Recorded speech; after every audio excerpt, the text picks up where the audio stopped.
सपना स्वागत करती हूँ आप सभी का एक बार फिर से अपने चैनल टीचर मॉम स्ट्रगल में और एक न्यू ब्लॉग में। फ्रेंड्स, पेशे से मैं एक गवर्नमेंट टीचर हूँ, इसके साथ ही साथ मैं एक मोटिवेटर और हीलर हूँ, और इसके साथ ही साथ मैं एक मदर हूँ, इसके साथ ही साथ मैं एक यूट्यूबर हूँ। फ्रेंड्स, आइए आज बहुत इंपॉर्टेंट टॉपिक पे मैं बात करने वाली हूँ। ये बहुत कॉमन सा कमेंट है कि हाउस वाइफ घर में कैसे काम के साथ साथ अपनी स्टडी को आप मैनेज बात करने वाली हूँ कि हाउस वाइफ घर पे घर के काम के साथ साथ कैसे स्टडी कर सकती हैं बहुत अच्छे तरीके से, या तो फिर मैं कैसे स्टडी करती हूँ। फ्रेंड्स देखिए, बात केवल ये है हमें समझने की ज़रूरत कि स्टडी केवल हमें नॉलेज गेन करने के लिए यहाँ पे नहीं करना है। स्टडी हमको करनी है कि हम इससे कुछ अच्छा बेनिफिट कर सकें अपने लाइफ में। कहने का मतलब हम किसी जॉब की प्रिपरेशन कर रहे होंगे या तो हम अगर नॉलेज के लिए भी स्टडी कर रहे हैं तो बहुत अच्छी बात है। लेकिन उसके लिए सबसे ज़्यादा ज़रूरी ये है कि हमको ये समझने की ज़रूरत है कि हम एक हाउस वाइफ है, उसके साथ ही साथ हमारे ऊपर बहुत सारी जिम्मेदारियां हैं। कहने का मतलब कि हमें घर के काम करने हैं, साथ ही साथ हमारा छोटा बच्चा है, हमें बच्चे को भी देखना है, और इसके साथ ही साथ हमको ये भी देखना है कि हमें खुद का भी ख्याल रखना है, और इसके साथ ही साथ हमको अपने सिलेबस को भी कंप्लीट करने के बारे में सोचना है। तो बहुत सिंपल तरीका मैं बताऊँगी, कुछ मैं आपको 9 पॉइंट्स बताऊँगी। उन पॉइंट्स को फॉलो करके आप अपने लिए कुछ अच्छा कर सकते हो, मतलब टाइम को, स्टडी को अच्छे से घर के काम के साथ मैनेज करने के लिए आप प्रयासरत कर सकते हो। फ्रेंड्स, सबसे पहले कि आप जितने बजे भी उठते हो, कहने का मतलब अगर आप अर्ली मॉर्निंग पर्सन हैं कि आप उठ रहे हो सुबह के समय, तो ये बहुत अच्छी बात है। जो लोग देर से उठ रहे हैं, कहने का मतलब जो 6 बजे उठते हैं, 7 बजे उठते हैं, मैं उनकी बात कर रही हूँ। उनको हमेशा ये कोशिश करना है कि अपने उठने से आधे घंटे पहले उठना है। आधे घंटे का मतलब ये होता है कि आप जैसे अगर 6 बजे उठ रहे हो तो आप 5:30 बजे उठने का कोशिश करिए। कहने के लिए ये आधा घंटा बहुत छोटा हमको लगता है, लेकिन समझ लीजिए कि इस आधे घंटे से हम बहुत बड़ा बदलाव कर सकते हैं अपने पढ़ाई में, और इसके साथ ही साथ अपने डेली लाइफ रूटीन में बहुत बड़ा बदलाव हम कर सकते हैं। और दूसरा कि अगर हम जब भी पढ़ने बैठते हैं, ज़्यादातर जैसे हम शोर से परेशान होते हैं, घर में बच्चे हैं, घर में और भी सदस्य हैं, अगर हम जॉइंट फैमिली में रहते हैं तब तो पूछिए ही मत, कितनी सारी बातें होती हैं, कितना सारा डिस्टर्बेंस होता है। तो इसके लिए हम ये कर सकते हैं कि एक जो आता है ईयरबड आता है, एक आता है फोम का बना रहता है, कोई भी स्टेशनरी वाली दुकान पे, कोई भी मेडिकल शॉप पे आपको ये मिल जाएगा। 10 रुपये या 15 रुपये के राउंड ये मिलता है, तो ये ले सकते हो। ये कान के बिल्कुल अंदर तक जाता है और ये बाहरी नॉइज़ को अंदर आने से रोकता है। इस तरीके से आप कर सकते हो। उसको लगाने से ये होगा कि आपकी आधी टेंशन तो वहीं ख़त्म हो जाएगी, क्योंकि आपको ऐसा लगेगा कि जब बाहर की आवाज़ सुनाई नहीं दे रही, कहने का मतलब मेरे अगल बगल कोई नहीं है, फिर हम कंसंट्रेट कर पाते हैं कि हम थोड़ा सा जहाँ भी पढ़ रहे हैं तो वो बाहरी घर की आवाज़ें नहीं आती हैं चीज़ों की, तो हम केवल कंसंट्रेट कर पाते हैं अपनी स्टडी पे।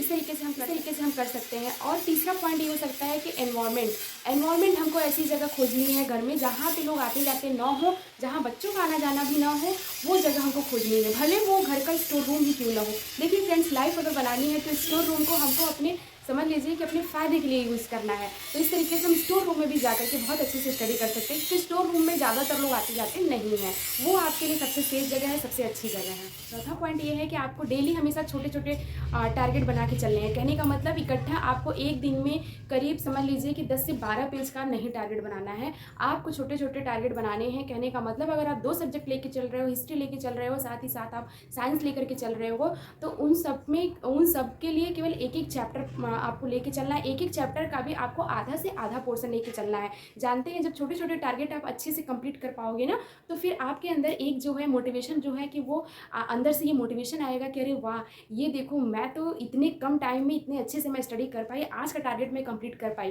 तो कल आप एक स्टेप और आगे बढ़िए, तो थोड़ा सा अपना टारगेट जो है थोड़ा सा और बड़ा करिए। इस तरीके से आप देखेंगे कि एक टाइम पे आप बहुत अच्छे से स्टडी आप कर पा रहे हो और सारे टारगेट को आप अच्छे से क्लियर कर पा रहे हो, पूरा कर पा रहे हो। इस तरीके से आपके अंदर मोटिवेशन भी रहेगा और आपका टारगेट भी कंप्लीट होगा और स्टडी में मन भी लगेगा।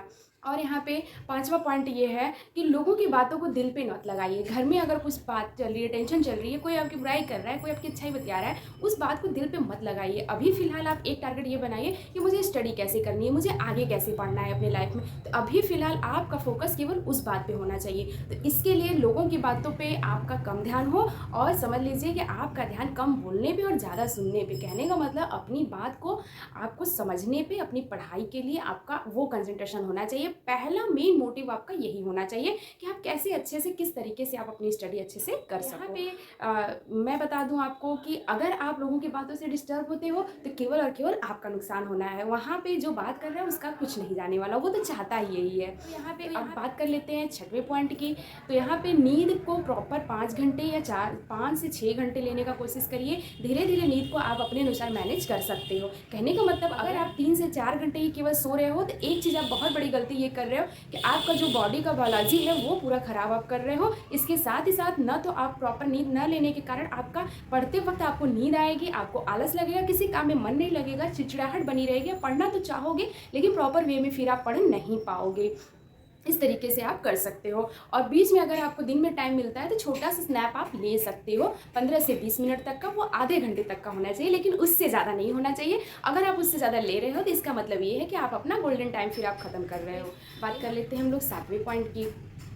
मल्टीटास्किंग कार्य से बचिए। कहने का मतलब ये कि अगर आप कोई काम कर रहे हो, अगर आप स्टडी कर रहे हो, उस दौरान अगर आप सोचो कि मैं ये भी काम कर लूँ, बच्चे को भी पढ़ा लूँ और साथ ही साथ मैं अपनी खुद की स्टडी करूँ, तो ये मल्टीटास्किंग आपके लिए अच्छा नहीं है। क्योंकि कहीं ना कहीं आपको ये पता है कि जब तक आप कंसंट्रेट होकर नहीं पढ़ रहे हो, चीज़ें आपको समझ में नहीं आ रही, याद नहीं हो रही है।